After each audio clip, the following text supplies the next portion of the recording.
Ang maikling kwento ni Ate Kit. Ang titulo ng ating kwento ngayon, Si Gamba at ang mga langgam. Mga bata, marami ba kayong gustong gawin? Minsan ba'y naiisip nyo sana'y marami kayong kamay para marami kayong magawa ng sabay-sabay? Kung ganon, may ipapakilala kami sa inyo. Ang pangalan niya ay si Gamba, isang gagamba sa sulok ng gubat. Mataas ang pangarap ni Gamba. Gusto niyang maging sikat. Gusto niyang makilala sa buong gubat. 8 ang kanyang galamay, kaya't napakarami niyang kayang gawin. Pero hindi niya maisip kung alin sa mga ito ang kanyang unang tatapusin. Alin ang magpapasikat sa akin? Iyan ang lagi niyang tanong. Magaling siyang gumuhit ng kalahating larawan. Magaling siyang magpiano ng kapirasong awit. Mahilig siyang magsulat ng simula ng kwento. Masipag siyang maglinis ng kalahati ng bakuran. Mabilis siyang manahi ng kapirasong damit. Marunong siyang humugis ng kaputol ng estatwa. At mahilig siyang maglaro ng maraming bola. Iyon nga lamang, ang lahat niyang sinisimulan ay hindi niya tinatapos. Isang araw, napadaan ang isang grupo ng mga langgam bit-bit ang kanilang mga pagkain. Ang sabi nila habang nagpapahinga, "Mabuti ka pa, 8 ang galamay mo." Nang marinig ito ni Gamba, naisip niyang ito ang pagkakataon para maging sikat. Naririto na ang mga hahanga sa kanya. "Manood kayo!" ang kanyang paanyaya. At nagsimulang magpakitang gilas ang munting gagamba.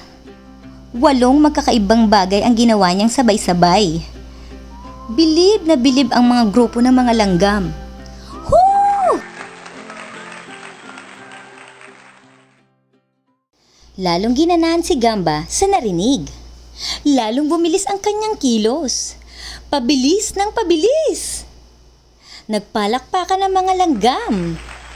Pero nagtanong ang isa, "Bakit wala pa siyang natatapos?"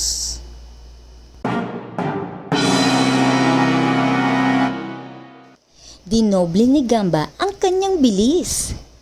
Kailangang may matapos siya at nang sumikat siya ng husto. Hilong-hilo na si Gamba pero ayaw niyang tumigil. Para siyang trumpo sa bilis.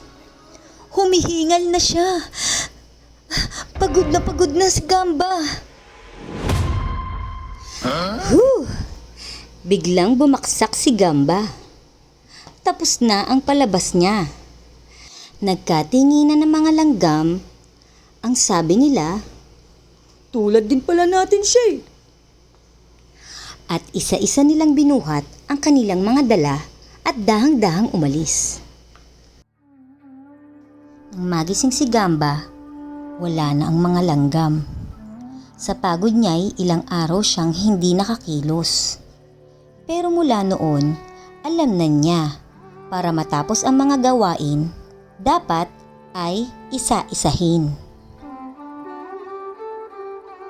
O mga bata, gusto niyo pa bang magkaroon ng maraming kamay?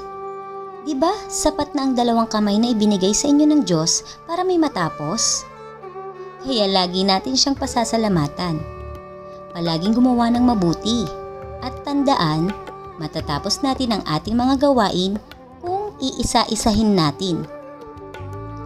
At dito natatapos ang kwento, Si Gamba at ang mga langgam. Ayos ba mga bata? Hanggang sa susunod nating kwento.